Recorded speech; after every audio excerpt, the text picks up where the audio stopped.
The New Testament in the original Greek is a Greek-language version of the New Testament published in 1881. It is also known as the Westcott and Hort text, after its editors Brooke Foss Westcott, 1825 to 1901, and Fenton John Anthony Hort, 1828 to 1892. Textual scholars use the abbreviation WH. It is a critical text, compiled from some of the oldest New Testament fragments and texts that had been discovered at the time. The two editors worked together for 28 years. Westcott and Hort state, "It is our belief that even among the numerous unquestionably spurious readings of the New Testament there are no signs of deliberate falsification of the text for dogmatic purposes.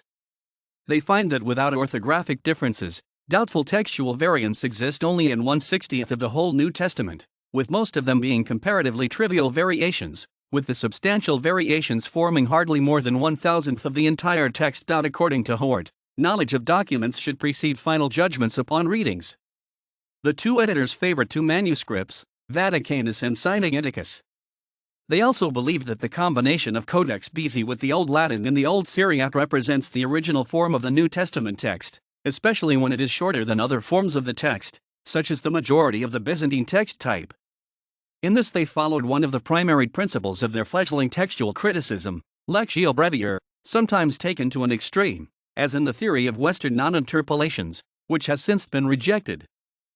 Westcott and Hort distinguished four text types in their studies.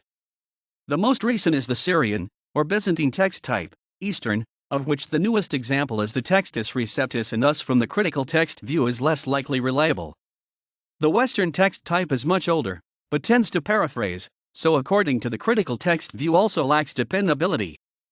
The Alexandrian text type, exemplified in the Codex Ephraemi, exhibits a polished Greek style. The two scholars identified their favorite text type as neutral text, exemplified by two 4th century manuscripts, the Codex Vaticanus, known to scholars since the 15th century, and the Codex Sinaiticus, discovered in 1859, both of which they relied on heavily, albeit not exclusively, for this edition. This text has only a few changes of the original. This edition is based on the critical works especially of Tischendorf and Tregelles. The minuscules play a minimal role in this edition. Westcott and Hort worked on their testament from 1853 until its completion in 1881. It was followed by an introduction and appendix by Hort appearing in a second volume in 1882. In 1892, a revised edition was released by F.C. Burkitt. The edition of Westcott and Hort began a new epoch in the history of textual criticism. Most critical editions published after Westcott and Hort share their preference of the Alexandrian text type and therefore are similar to the New Testament in the original Greek. An exception is the text edited by Hermann von Soden. Soden's edition stands much closer to the text of Tischendorf than to the text of Westcott and Hort. All editions of Nestle Holland remain close in textual character to the text. W.H. Holland reports that, while an A25 text shows, for example, 2,047 differences from von Soden, 1,996 from Vogels, 1,268 from Tischendorf, 1,161 from Bover, and 770 from Merck, it contains only 558 differences from WH text. According to Bruce M. Metzger, the general validity of their critical principles and procedures is widely acknowledged by scholars today.